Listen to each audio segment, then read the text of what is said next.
Hello. Welcome to our Facebook Live or YouTube, depending on what platform you're on.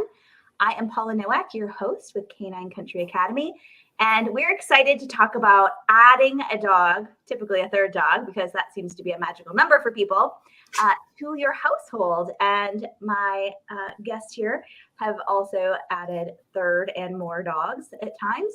So I'll let them introduce themselves. Go ahead. My name is Chelsea. I'm a CPD-TKA, a KPA CTP, and a CTDI with Positive Futures in Atlanta, Georgia. And my breed of choice personally is the Alaskan Malamute. Currently have 3 of them, which is why we're chatting about that today, but certainly help people with a wide variety of breeds. Hi, my name's Katie. I own Wise Mind Canine in Illinois, and my breed of choice was definitely the German Shepherd. I do have a mixed breed boy as my third dog, and he is a Chinese Shar-Pei Border Collie mix, so that's a little fun. And I am an IAABC ADT. All right. So my preferred breed of choice is Toy Fox Terriers, if you guys didn't already know. And we have all had the experience of adding dogs, and we're also professionals, and we help people to integrate dogs or reintegrate dogs or address issues. And so this topic came up because we all talk about it, we've all lived it, but also a lot of people have asked recently thinking about adding a third dog. And I was like, well, if a couple of people are asking, more people want to know. And so you guys who are watching this live or the recording, feel free to ask questions and I'll prompt us throughout. But when we think about adding a third dog, like why is 3? And I'm going to kick this to Katie because she and I have talked about it in depth. Like why is 3 like the tipping point for a lot of people, do you think? So many reasons. I think the first one, though, is just that when you hit that third dog, you're encountering dynamics that you typically don't always have when you have 2. So it could be the first time that you are having a large age gap between dogs. So you have dogs in very different life stages for the first time. A lot of times with a third dog, people are mixing breeds or mixing, large and small dogs, which creates complications. Things like same-sex pairs. Hopefully I'm returning here. Sorry. That's okay. Technology is awesome. A glitch. Yeah, I don't know what that was. The good news is we can still hear you. Yeah, well, that's good. Yeah, so when you have these strange dynamics kind of entering your life that you weren't expecting, you may have had a really simple multi-dog household where everyone was getting along, and then we add this third dog, and it's super different all of a sudden. Yeah, that's interesting. I didn't think about, because I traditionally stay in the same dog genre, like terriers, but there's definitely been huge age gaps and definitely size differences within the terriers. Chelsea, what are your thoughts on people adding a third dog and why it's like the tipping point for problems? One thing that I was going to mention that you just brought up was the age difference. I see, especially in my household, this is true right now as well. I have 2 dogs that are veterans and I have 1 dog that is very young, right? Mm-hmm. And so when you bring that younger dog into the house, that energy level is just so different. And sometimes if your older dogs have really settled into this nice routine, that can be hard for them to kind of bring in something that's a lot more energy, a lot more excitement, and potentially a lot more stress. And then I really liked what Katie said too about those relationship dynamics, right? We know that relationships are really complicated between people. They're complicated between people and their dogs and with the dogs between themselves. And so oftentimes you'll see dogs that have gotten along or handled resources okay, but then you've got this new dog that you're bringing in, and all of those relationships are going to have to be readjusted. And that's normal and natural, but sometimes that can create conflict. One of the things I see with our clients is they're in a different phase of their life as well. Yeah. Right. So, 10 years ago, you were 10 years younger, and now you're getting, whether it's a young dog or not, and your lifestyle changes too. So not only the dogs are the challenge, but you're different. You're not in the same headspace or have the same lifestyle that you did. And that can be a pro or a con, depending on, how you're experiencing it up to this point. I'll bounce off that too. I generally consider myself an active person. I do quite a bit in my personal life with my dogs, and I include them as much as possible. But I will say, bringing a new puppy in after my last puppy was 8 years ago, like that's a long time, you know, and I remember I was reflecting back on him when he was younger, and he definitely was energetic and had a hard time relaxing, right? That wasn't a skill that was in his toolbox yet, but we all got settled into this nice routine, and you kind of get used to what those dogs need, right? And then bringing that third dog into the home, you still have to make sure that your other dog's needs are met, but they're going to be completely different than that third dog that you're bringing in. And so you have to balance meeting everybody's needs on an individual basis, as well as meeting their needs together as a group. And I think that that takes a lot more planning and a lot more energy than I think a lot of people realize. Yeah, I think there's less, sorry. That's okay. There is less everything to go around. There's less of your time. There's less money to be allocated to each individual dog. There are huge changes in the human dynamics. And I think a lot of people are concerned like about what's happening with the dogs when you add a third dog, but the human element is really real. It can be really frustrating to change your entire lifestyle too, along with your dogs. Yes. And I think that's great because we all have the aspect of looking at the whole picture. It's not just the dogs or just the person or just the environment. Like it's everything. And I'm saying this not to scare people. And I don't know about you ladies, but like, if anyone ever asked me like, should I get another dog? Literally, I'm instantly no. Like I'm always no. It's rare for me to say like, oh yeah, you should get another dog. Because it's hard. It's really difficult.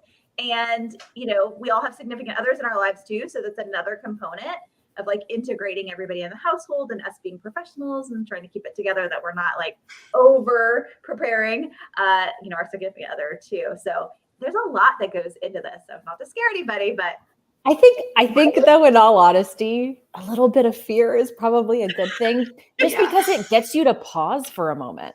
I mean, how many times have you like impulsively done something in your life, right? Like a lot of people who love dogs, they're like, oh my God, I've got puppy fever. I really want to go out and get another puppy. And I'm like, hold on. Like, let's think about everything, because while there are a lot of beautiful and wonderful things about bringing that third dog in, there's also some concerns that we really need to think about and plan ahead for, right? So I think like just a little bit of like alertness, a little bit of fear is probably a good thing. Yeah, when you're thinking about this. Don't scare yourself off completely, but also know that it probably is harder and needs a little more thought than you think it does. Just go in with your eyes wide open and it'll go much better. Yeah. Yes. And just be prepared for the unknown or for the stress. And I will say, I don't know about you guys, and please let us know in the comments, ask your questions too, but a raise of hands, like I used to just add dogs willy-nilly to my household, like back in the day before I knew any better. Like I would bring foster dogs in. Like I've had up to 5 dogs of my own personally. And that was before I was a professional and knew anything. Like I knew nothing. And I would bring in foster dogs from the shelter and like introduce them in my hallway. Okay. I can't tell you how many times I did that and it went fine. Yeah. Right. But today, adding the third dog, it's like a nightmare. Like back in the day, I didn't know anything, so it was fine. I definitely went from 1 to 2 very quickly without a whole lot of like prep and planning. But every other decision I made after that was like very planned, like thinking of everything really like years in the making before making. Yeah. So I think as we grow as people, that decision also grows. Definitely. Like I remember 10 years ago, I'm adding my second dog and I could find nothing on the internet about introducing dogs. Like I did the whole parallel walk, neutral location. And then I was like, oh no, what comes next? And like, luckily what comes next was fairly easy with those two. But now I look back on that now and it's just like, oh no. Right. And how you help people, Katie, to like get to that point. Now you're like, so there's going to be like a 900 steps. I have so many steps for you. Never fear. I'm here with you. I have a plan. Yeah.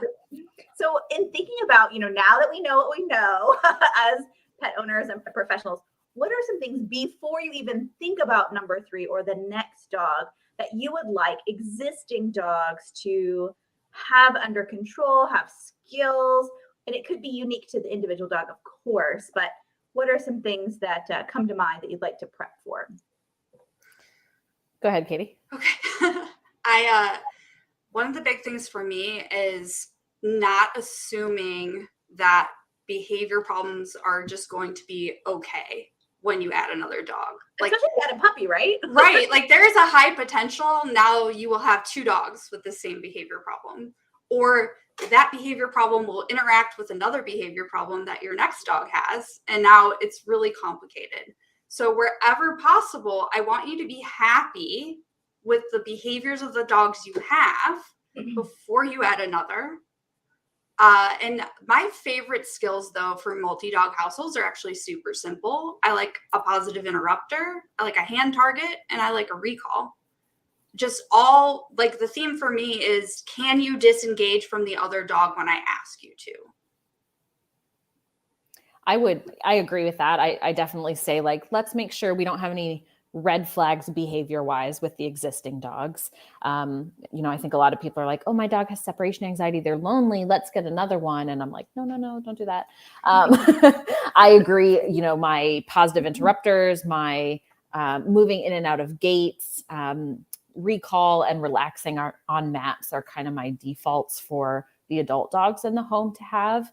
And then I would add on to say, discussion about social levels with the other 2 dogs in the house. Yeah. I've spoken with some clients that the only social interactions that those dogs have had successfully have been with each other, which is not necessarily the end of that discussion, but it's definitely something that we need to talk about and really make sure that we're then planning that intro wisely, because not all dogs in your current home are going to be cool with you bringing another dog into the home, right? And so then we've got a lot of relationship struggles there. So I think I always like to talk to people about not only what their dogs are comfortable with and what kind of social interactions those dogs enjoy, but then I think that also leads you to that discussion of, okay, well, like, let's assume that we do everything right and this still doesn't work out how we planned, right? Like, what is our game plan then? Do we have reasonable next steps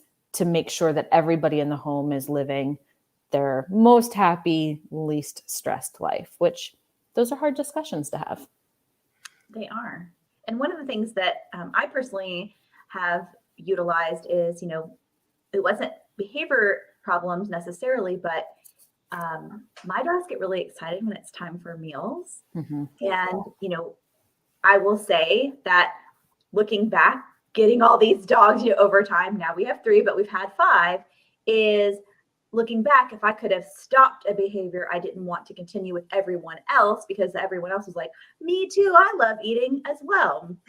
So when we got down to, 2 or 3 dogs, and we were thinking about, okay, we're going to add, and we tend to add pretty quickly after we lose somebody because we can't live without another dog, is, okay, now we really need to work on what are we going to do to reduce that, arousal around mealtime that we've built into these dogs, and we don't want the next dog to have that thing too, because it just adds on, and just, it's hard to stop. And I know that most people are not preventative. That's not our nature as humans.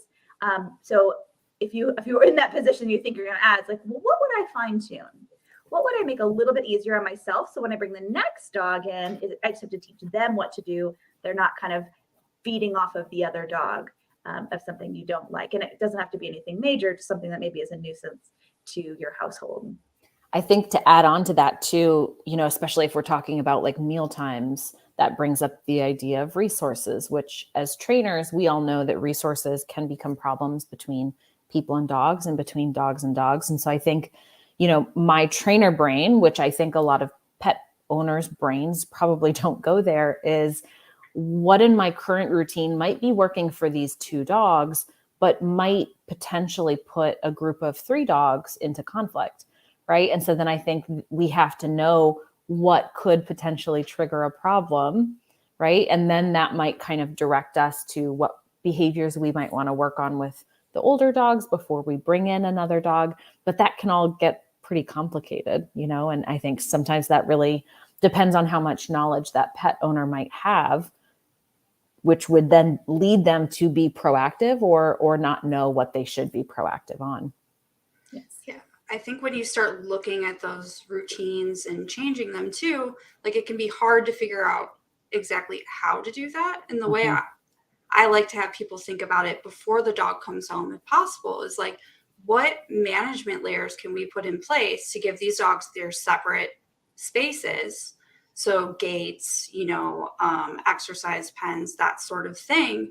And can we start doing it right now when the third dog isn't here, so that we can troubleshoot what this looks like and help these dogs adjust and create a new normal for them before they have the stress of a new dog in the home? Mm-hmm. Yes, because it is stressful. And Rachel Anderson shared here, stationing at meal times and high arousal situations like guests coming over has been a game changer for her household. Best behavior to really train. It's looking at what do I need? And that's something that a lot of us need, is that high arousal excitement that they need to address. All right. So, we've addressed that. And what I will say is our team at Canine Country Academy, Chelsea's team, and Katie, they are pros at helping you assess current dogs and what might they need to work on. So if you're thinking about it, like, reach out. Katie's 100% virtual. Chelsea and I are local to Georgia, but we have a network. So if you're like, we're not nearby and we need somebody in person, like, let us know. We will help you find someone who can help you. We as trainers love when people are like, I'm thinking about getting a dog. We're like, yes. Like, yeah, you're like the unicorn person. Yeah. Unicorn for sure. Because then we can help you prepare existing households, setting expectations, but also finding that next dog. And so what are some things that, and I know we've got some questions too, so I'll jump in those in a second. So thank you guys for participating. What are some things when you think about your dynamics at home, current dogs, that you think, what do I need? If I could create like weird science, this dog that I'm going to add, whether it's a puppy, a rescue, whatever, how would I figure out the best match for number 3? What are some things maybe you've done yourself or helped people with in considering what's the best fit if I get a third? I think Chelsea kind of touched on that already a little bit, about thinking about the social interactions that your dog is currently able to have. And for me, like, I look at, okay, what is working for the 2 dogs that I have? So my original 2 dogs, they thrived on coexisting without a ton of interaction. That meant, if I'm bringing another dog into the home, they're going to have either that same level of like coexistence without a ton of interaction, or they're going to have really savvy social skills and like conflict resolution behavior if they're bringing that new dynamic into my home. So it takes a lot of like thinking about what your dogs like about each other and what they don't like about each other, and trying to locate that in, whatever dog you're adopting or getting from a breeder. Yeah, I would also say, besides just the relationship between the 2 of them, the relationship that they have with other dogs they've had interactions with. So Sure. If you often take your dog out to play groups with friends or group hikes, what kinds of energy levels of other dogs do they really jive with, right? Like, maybe they're really more relaxed and they prefer a dog that is a little bit more relaxed. So if you are bringing an adult dog into the home, you might look at how that other dog prefers to play and kind of what their overall energy level is. An older dog that's maybe having some orthopedic issues isn't going to love something really young and high strung that's like jumping all over them, because it hurts and it's annoying, right? And they're not into that. So I think thinking about how your dog enjoys life with you, with, other dogs they interact with, will help you kind of choose maybe breed or choose size. If you're bringing a puppy into the home, obviously puppies are a little bit more malleable, but they're also a lot more work and a lot more energy. So there's so many different dynamics that you need to think about even deciding what's the best fit for your individual home and what's most likely to kind of find you success. Yes. And I want to touch on too, I think a lot of people don't think about Katie's situation where her 2 existing dogs coexisted. Like they weren't having a problem, but they weren't necessarily like, hey buddy, let's like wrestle or chase or whatever. That just wasn't their jam with those, that personality. And that's okay. But like number 3 either needs to do that same thing or be able to build individual relationships. And I've seen that in my household. Adding Ahsoka is she needed to be able to figure out like I can be crazy with him, but I can't be crazy with him. Yes. And for everyone's safety. So it's okay. Like it's not saying that your dog has to be overly social, but you have to, this is like a dating app and you're trying to find the right match. And sometimes it doesn't always work. I've had to rehome a dog. Sometimes it doesn't work. So if you need that flexibility, you need to have a rescue group or whoever you're working with to find a dog, that it's okay to return a dog. And we'll talk about that in a moment. Like what are things that we'll decide is a no-go. So Abby has a question. How do you manage bringing home a third dog that has different energy needs, because it's a perfect topic right now, than the resident dog? So I feel like she has some insight into this. I wonder. She might have some experience with my household. Yes. Yeah. It's not easy. I will say, my youngest has more energy and more drive and wants to do more things than I've experienced with other puppies that I've brought into my home, which personally I love. I wanted a sport dog. I wanted a dog that would thrive in harness and want to do all the things. And I got that. But that also means that I need to be much more proactive about managing relationships in the home. And I need to be more proactive about meeting that dog's needs on an individual basis. I think a lot of times with clients, I'll see that a new dog will come into the home and they kind of think, oh, well, because I've gotten into this routine with all my other dogs, right, where they all just kind of go out and potty together and they all go for walks together, and that's always been enough. We kind of forget that we need to evaluate each dog always on that individual basis. And so, yeah, she can go in the yard and play and run around with Lennon, who she adores, right? But she needs more than just that. That's not going to satisfy her. And if we don't meet her needs, we're going to see some undesired behaviors that we don't want getting rehearsal time, right? So we definitely need to make sure that we need to evaluate each dog in the home and make sure that their training needs, their social needs, their enrichment needs, their ability to just be a dog are all met on that individual basis. And that, I think, is what's going to help set you up for the most success for peaceful and appropriate interactions between the dogs.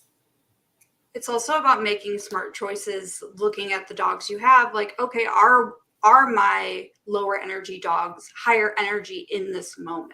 Mm-hmm. Like, are they in a position where they're ready to meet my new dog halfway? Mm-hmm. And that's the moment you put them together. Yeah. The moment you put them together is not when the 2 other dogs are napping in the other room. Yep. Well, and don't use your existing dogs as babysitters either. Right. I know one of the things that, Chelsea, it's like drilled in my head. One time she was like, I don't want my dogs to tell the other dog off. Like, it's not their job to set all the limits. Like, yes, there's going to be some communication, some limits, but like, let's not just let them work it out, because working it out can turn into a really big problem. And that's where we're the parent, we're the guide to say, hey, remember, we don't need to be doing that to him. And I will literally say to Ahsoka, remember, that's Norby. We don't do that.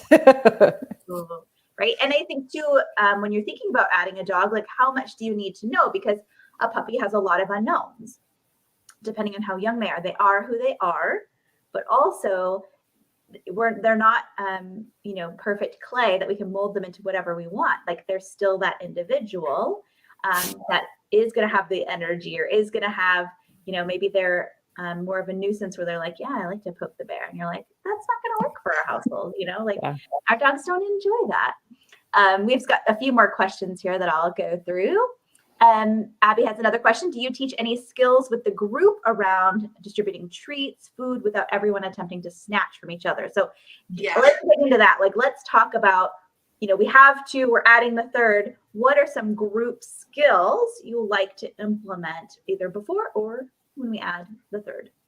I like to teach a pattern game for receiving treats. Okay. So, in terms of like individually each dog, I want to make sure that they can sit. I want to make sure that they can follow a hand target so I can reposition them. And then I also want to teach them, hey, wait for this treat to reach your mouth. I'm going to like hold this treat out. We're going to move it so slowly and I want you to hold your body still. And every time you're holding your body still, this treat gets closer to your mouth. But if you move, I'm pausing. I'm not taking it away. I'm just pausing. And so they learn that stillness is what creates that treat for them. And that's when I start putting the dogs together. That's so and like usually like when they're brand new to each other, you don't even want to do this like without a gate in between them because you just don't know yet how they're going to handle this dynamic. And especially if you have a young dog that you haven't taught a lot of things yet, like it is very likely that they're going to move and fail and try to snatch something. And early on in the relationship, like there's not room for that yet.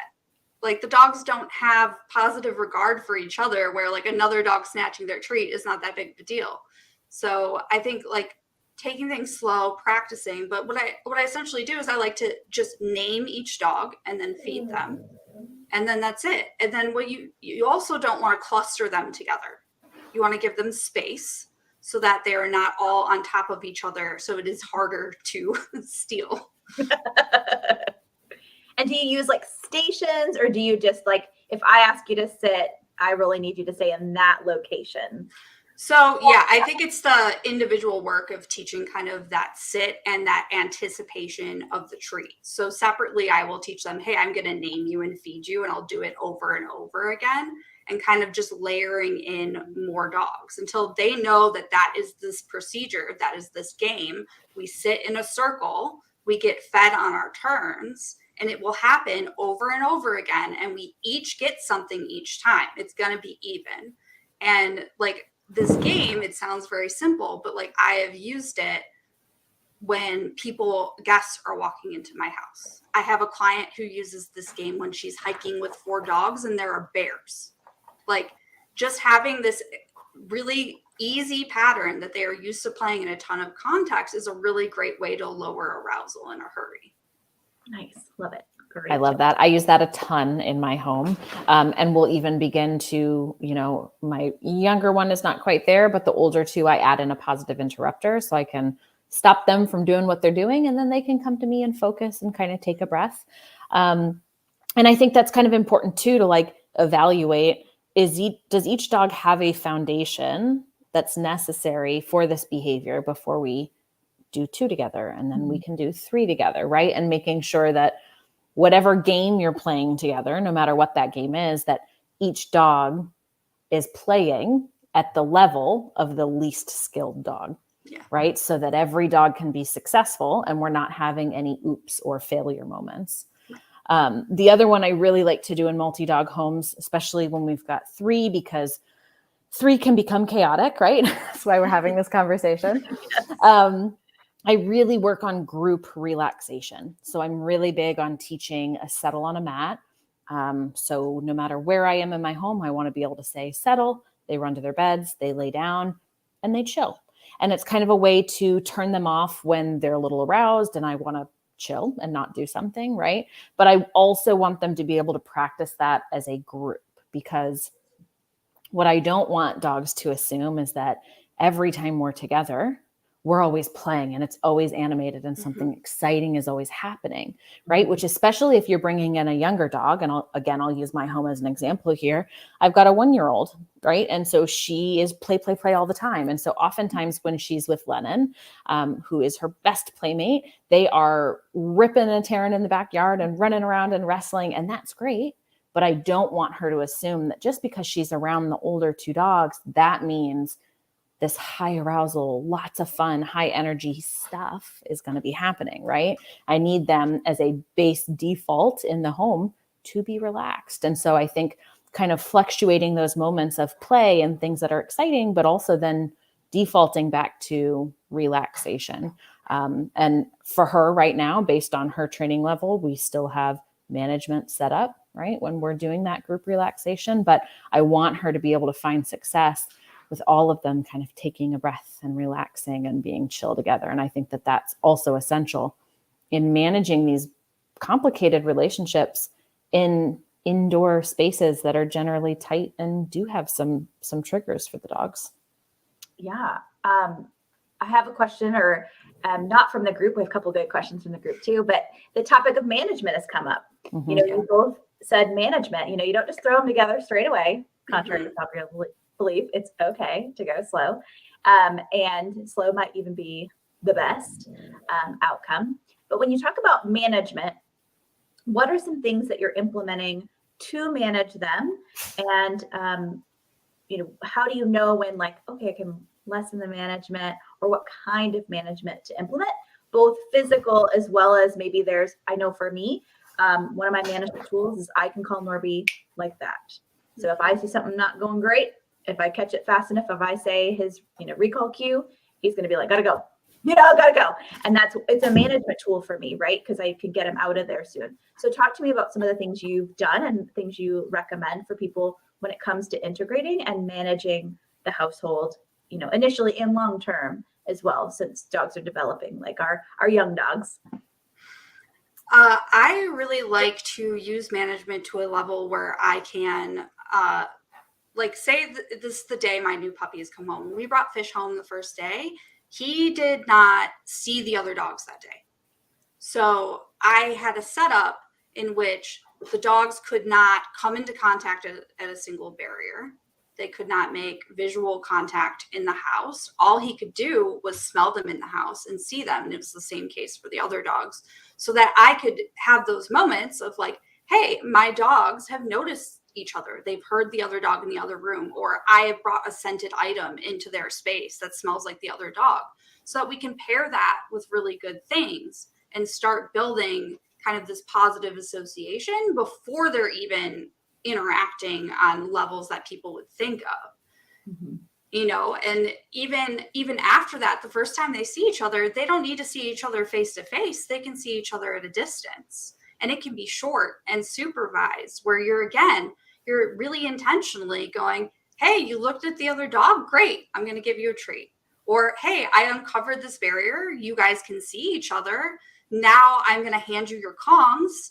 And then the visual goes away, and wow, great things happen when you see these other dogs. So, but that requires layers of barriers in a way that a lot of people are resistant to, or don't know that like they could do in their home, or why. But like peeling back those layers of gates or exercise pens or doors or blankets covering visuals over time, like what I'm looking for in making those decisions is, what social behaviors are my dogs having? Like, are they gravitating towards the barriers to be near each other? Like, do I have good body language? Is this loose and wiggly? Are we trying to bring toys to the barriers that are spaced apart? Like, are we thinking about playing?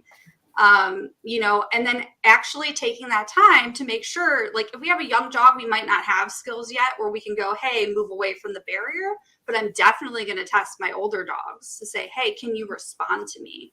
Are you in an arousal state where you can listen to my, you know, cues and what I'm asking you to do? And I want to have all three of those pieces happening before I'm going to bring them closer together.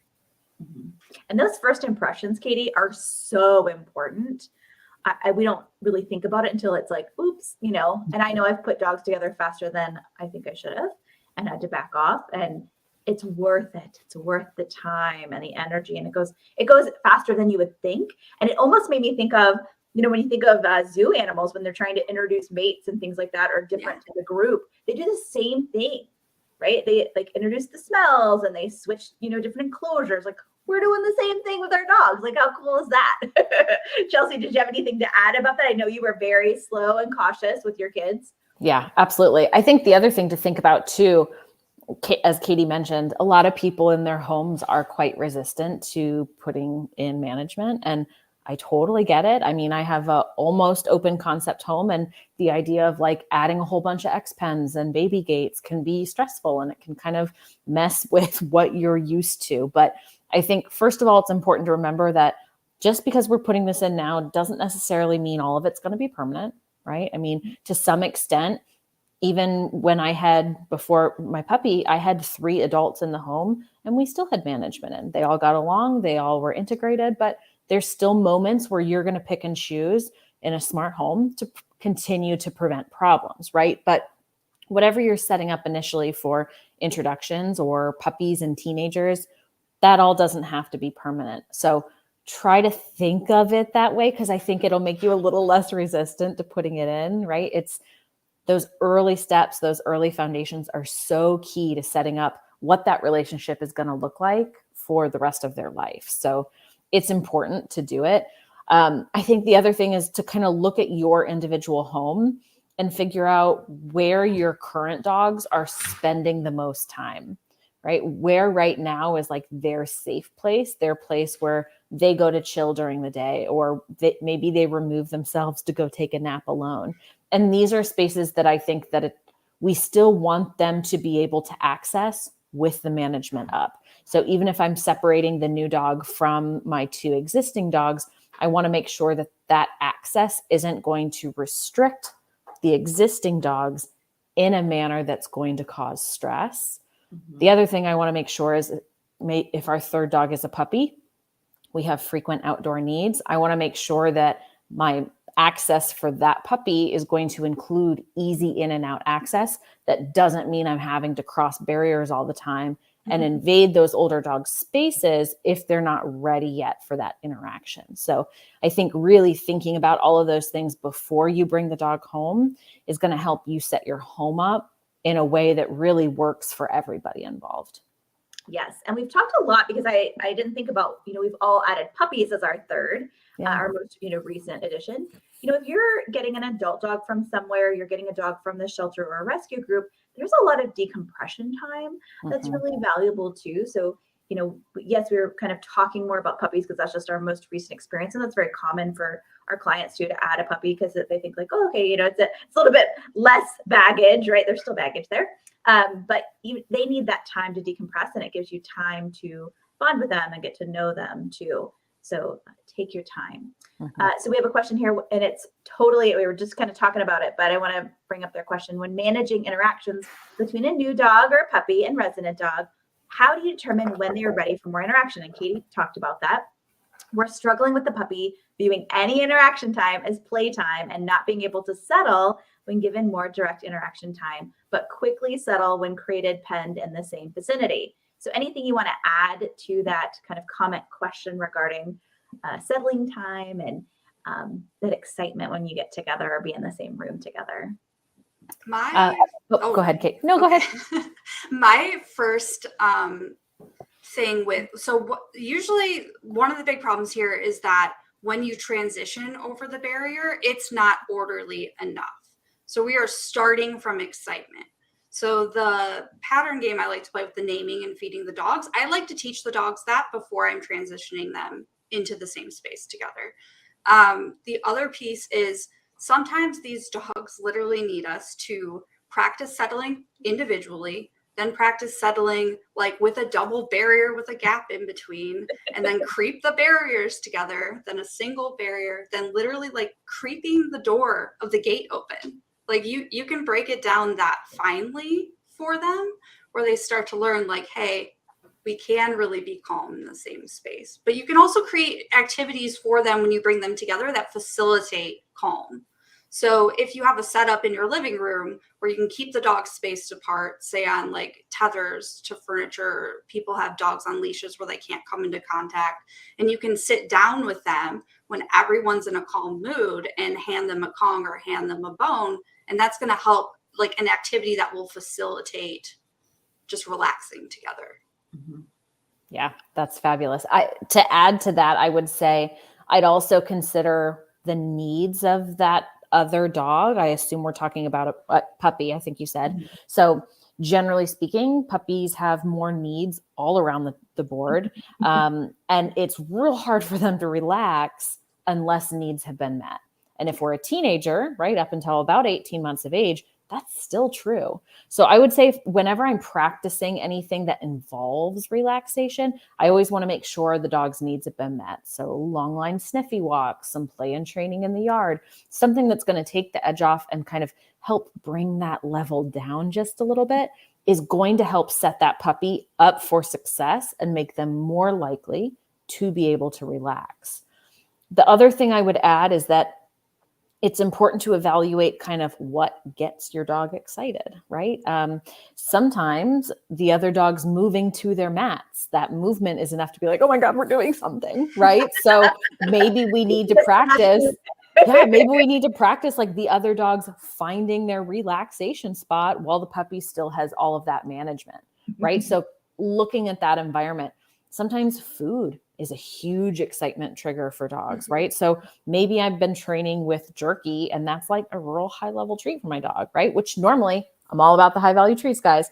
But sometimes if I'm really looking at like arousal and excitability, maybe that's adding just a little bit more to that, excitement scale that I don't want. So maybe assuming we're inside and distractions are low, I drop the value of that treat or pay the dog more quietly, change the food and the food delivery system to a manner that is a little bit calmer to, again, just doing whatever I can to help set that young puppy up for success. Yes. And doing things like calming yourself, calming music, scents, things that will help you, because if you're worried about adding in this other dog, which I definitely have been, I needed to be in the right headspace as well, in addition to teaching the dogs the skills to do those things. Tammy had a question about what about building and maintaining the primary relationship with you? So I know she's added a new little French bulldog to her household. And oftentimes, if the dog's like playing with each other, they're like all about each other and they're like, bye, like the human's not important anymore. And we've talked about some of the things like, playing the pattern games and the name games and having separate training time. Is there anything else you would add to, like, how do you, when you have existing relationships, really build this new relationship up while still maintaining the others?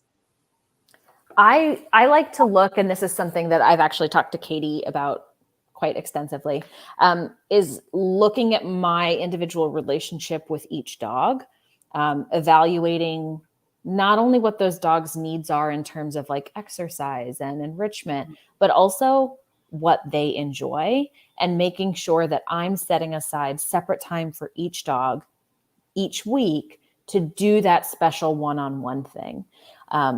That I have found personally that for me, that really helps me maintain a relationship that's very individualized with each dog.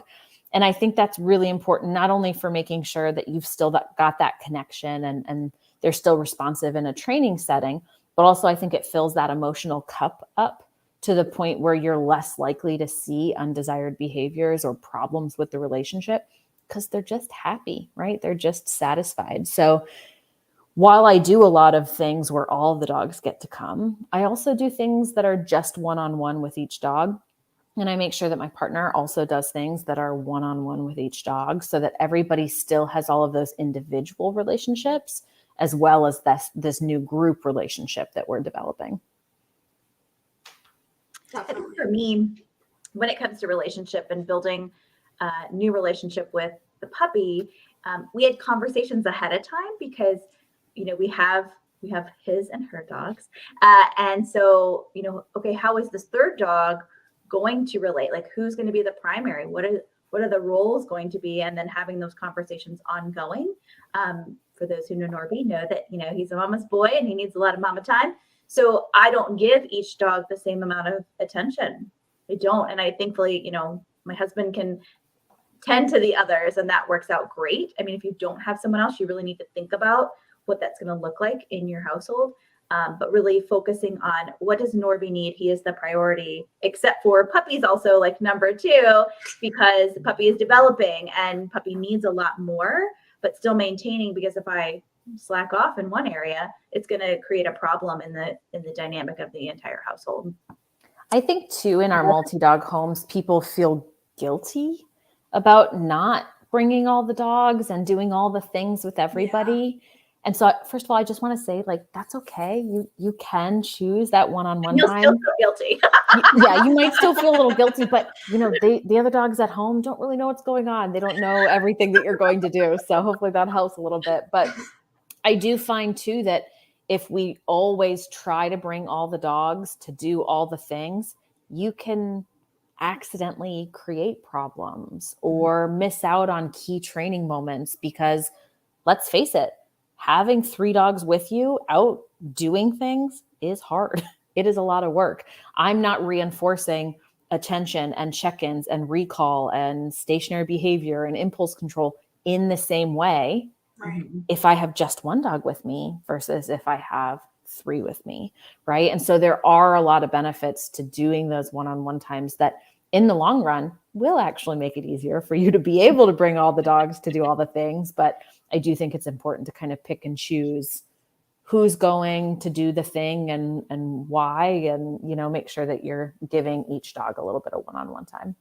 Well, I know when I feel guilty too, that sometimes I have to remember, like, Fish may love this activity, but Phoenix won't. So Phoenix is actually very happy being alone at home right now. She does not need to be here on this activity. And it's okay for them to have, for honoring their interests and their needs. Like, it's okay if they are different, and it's okay if that means you need to separate them. Yes, 100%. And Abby was I didn't realize her question was exactly what we're talking about. But she was talking about, how do you manage the guilt and the human side of it? Like, it is a component of it, because you want the best for all of your dogs and you want to have that great relationship with them. But they are individuals and they have different needs. And the same thing I will say for, because we're trainers and we want people to work with us, like, you also have to prioritize your budget and your time training, and how you're going to do all that. You don't have to have, if you choose to, you could make sure everybody has the same amount of time and the same budget, but you can also say, hey, who is the priority here? And then you have to prioritize from that. It's just part of having multiple dogs. You absolutely cannot make everything like equal and even all the time. It's just not realistic, and you'll make yourself a little crazy trying to do that. We all still try. Don't get me wrong.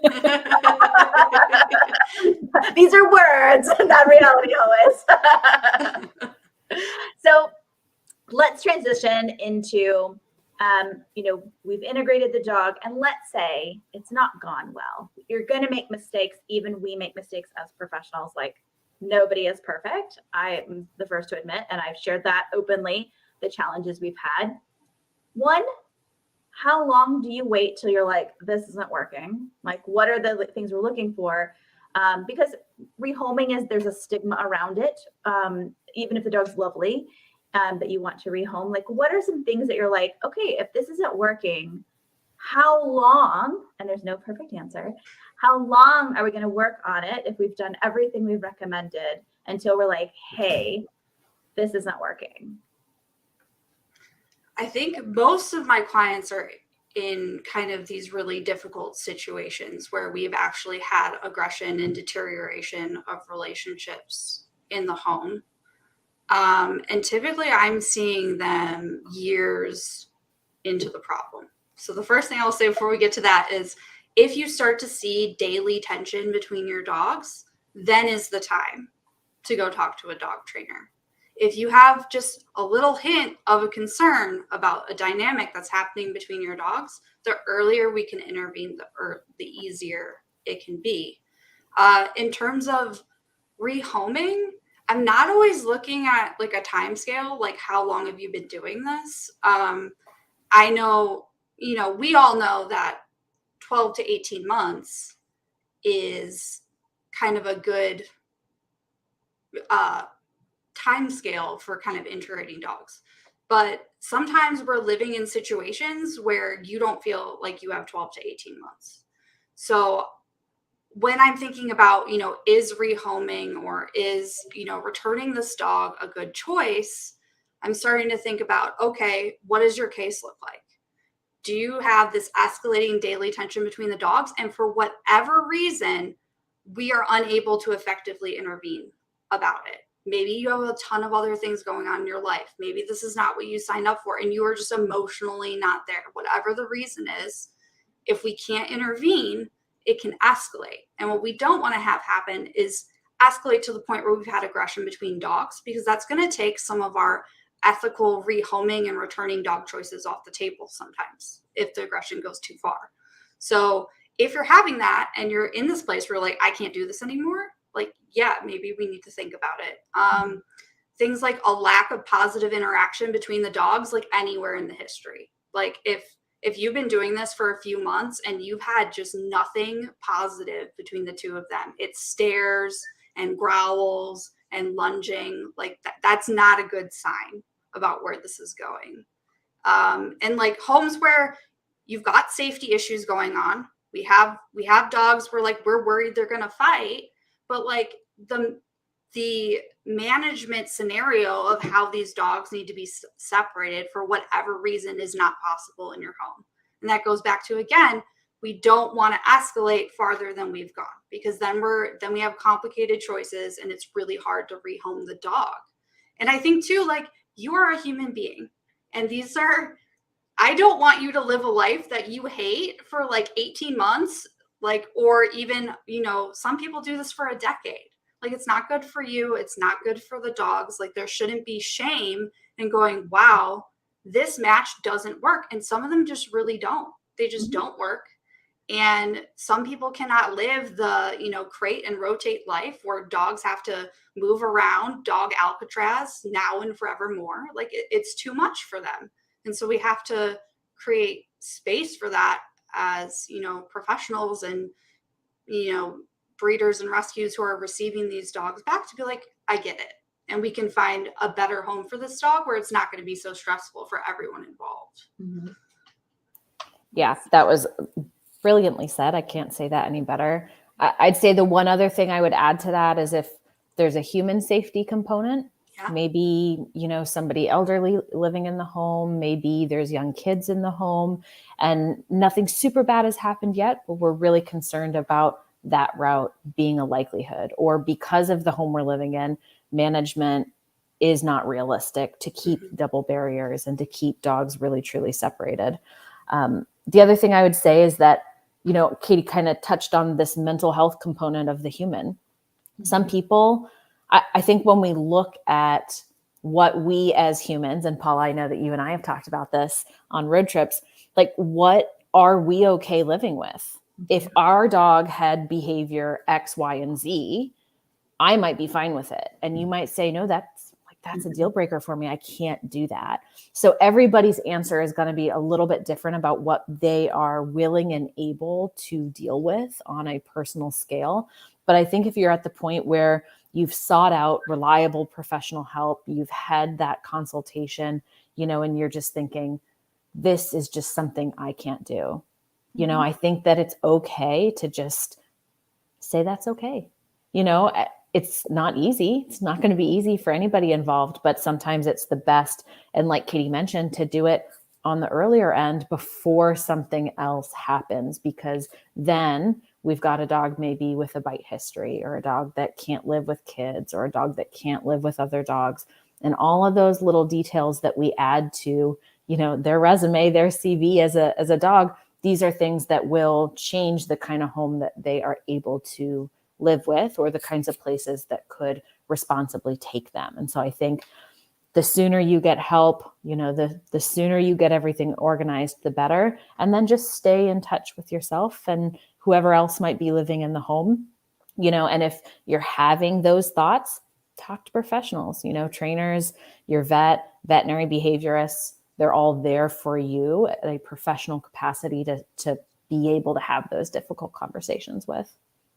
Yes, and it's not an easy thing. I've had to do it myself to rehome a dog before anything got terrible. But I'd also say don't make changes too soon. So often people like, it didn't work the first week, like, get another dog. It's like, well, it may have gone too fast. And so, there's no magic amount of time. It all depends, just like in anything good in training, it all depends. But really, having a support system, having, not everybody is us, but having people who are very empathetic and who will talk through it. This is your life. It is not our life. We get to walk away and live our own lives with our own crazy dogs. You have to make that choice, and it can be very difficult, be very emotional, because you love your dogs. Even the first day you meet them, for whatever reason, we are designed to bond with them for the most part. Those big, beautiful eyes that they have. So don't feel bad if you do need to make a change. So often, I know in the horse world, horses have new owners all the time. Those horses live 30 years, and it's no big deal that you sold your horse. But when we get down to dogs, man, that is a whole other ball of wax. There's tons of, challenges around that with people, even when they're doing it responsibly. Tara here, I'm glad you're here. It sounds like you're having some challenges. She has two female dogs that always got along, but due to several fights breaking out due to an overprotective mom with her puppy, it has trickled down to these girls beginning to fight as well. They've been separated for the past several months without success with reintegrating them back together. She's been muzzle training, good job, for safety, and doing leash walks side by side with separate handlers. Also a very nice thing to do. But they still are hyper focused on each other, and they're really a trigger to each other, even with some gaits. And that for Tara, I say reach out to someone here on our group today, because that is the reality. I mean, a lot of people are in Tara's position. It's sadly not uncommon because we try to integrate dogs. I had two female dogs who lived together, for 3 years wonderfully. I have pictures of them laying together, and then it wasn't working. And this is before I have the tools I have today. Maybe I could have made a different impact back then. But being open to getting support, and Katie and I have had these conversations, and I'm sure Chelsea and I will too, is you may be on your 5th trainer before you really get the help that you need. Not everybody specializes in multi-dog households. Not everybody has the same philosophies. So don't give up with this. Do you ladies have anything to share for Tara in regards to her situation with her girls fighting? I would add, definitely harp on the trainer. As most people, not maybe most people, I shouldn't say that. As most trainers know, and many dog people know, the dog training world is unregulated, meaning anyone can just call themselves a dog trainer. Or a behavior consultant. Or a behavior consultant. Yeah. So just because they've had experience in dogs for a very long time does not necessarily mean that they have the tools to handle a challenge like this. And even if they are a certified trainer, not all certified trainers have skill sets to do, certain specific things. So I would definitely say, make sure that you're looking in the right places, looking for trainers that hold professional certifications, diving in on their websites. What kind of accreditations do they have? Do they specialize in anything? What kind of methods do they use? Because these are all things that are going to not only impact your experience with that trainer, but also impact your success. And one other thing I'll say, which I'm sure Katie will nod her head to, because we've talked about this before, is that integrations are hard. Getting dogs to, be comfortable around one another is hard. And sometimes the tools that we currently have in our toolbox are not enough. And it doesn't necessarily mean that conversation of, is this doable, is over. It just means we need to find another professional who has all of those tools that they can then share with us, because parallel walks are really wonderful. And that's, like Katie said at the beginning, that's kind of what you find on the internet, is parallel walks. But oftentimes it's not quite enough. We've got to get down into the triggers that are happening in the home, and those feelings of those dogs around one another that are happening in the home. And that's hard. It's not just teaching a sit or a down, which a lot of pet owners can do. It goes a little bit more beyond that. And so it gets a little bit more complicated. Mm-hmm. Yeah. And I'll just, I have most of my clients, 90% of my clients are dealing with exactly this problem. Dogs have fought, they cannot be in the same room together. They can barely be in the same house together. It really takes a wraparound approach of getting that full history of these dogs, what their relationship has looked like over time, what this event was that precipitated things, down to all of these details, and addressing the dog as a whole being, like not just this one issue that you're having between the dogs. Do we have other behavior issues that are coming into play that are feeding some of this? Mm-hmm. Do we have unmet needs that need to be adjusted? Do we have underlying medical issues? So when you're looking for a trainer, you really need someone who's going to dig deeply into these dogs' histories and come up with a plan that makes sense for them. I think too, like I love parallel walks. Usually in my process, parallel walks are coming later when the dogs are a little safer together just on site within the home. I think can be often a lot to ask of clients to execute these parallel walks with dogs that they are feeling nervous about and juggling the leashes and everything. So personally, I like to see procedures where we are starting in the home where the problem is happening. And typically when I'm seeing growling at the barriers like you're describing, unfortunately, often the answer is more barriers and more space between the barriers. Mm-hmm. And kind of working through things very, very slowly over time. There is a lot of hope for these cases in a lot of the time. Like I've seen some very concerning, very scary cases resolve. And I've seen some cases that didn't scare me that didn't. So I don't want people to feel bad about themselves when they have a dog aggression problem in their home. It can happen to anyone. It's happened to me. If any of you come talk to me in a free consult about your dog aggression problem, we can talk. But yeah, it happens to people and it's not your fault and you're not to blame. Mm-hmm. And you deserve help through this very complicated issue that's impacting your daily life. Mm-hmm. Yes. Amen to that, Katie. Like, yes. And there's so many components to it, right? And while we, have our dog, it's an ebb and flow. It is never a stop, right? So, while all three of our dogs in our homes are getting along and, it's groovy right now, it's a balancing act. It's an adjustment, right? Especially with developing dogs is, Katie has senior dogs, Chelsea has senior dogs. It's like, it's going to vary. And then when you have young dogs and senior dogs, like, wow. And so, things can be going great and then they not be great. And then you can go back to great again. It's pretty amazing sometimes what is possible in terms of rehabbing these dogs. But it takes time. It takes support. It takes the right support too. So thank you all for being here for this conversation. Like all the good questions. Continue the conversation in the comments. I also will put links to everybody here. So if you do need follow-up support, you got it. Like you've got it, both virtually and in person, depending, or we can network you with someone in your area that we would recommend. We're all very picky who we recommend. So you'll be in good hands. Anything else you ladies would like to share before we say goodnight?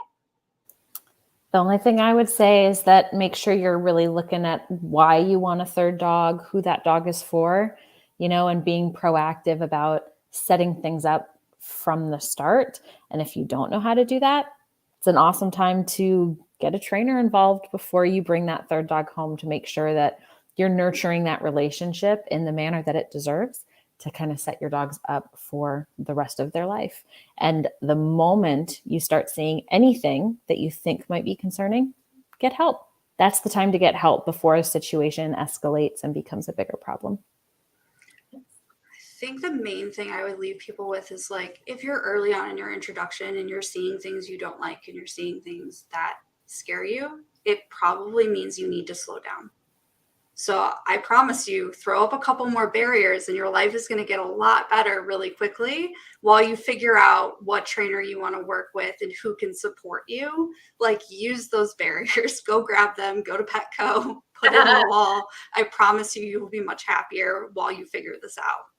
Yes. And having someone to help you be accountable to slow down, as someone who definitely has a gas pedal to integrating dogs, for myself, not for others, is, having that support system is just key. Even if you're like, everything's going great, how can we make it even better? Or is there anything we need to look at? So definitely reach out for those resources. So thank you, everyone. And we look forward to seeing pictures of your number 3 very soon.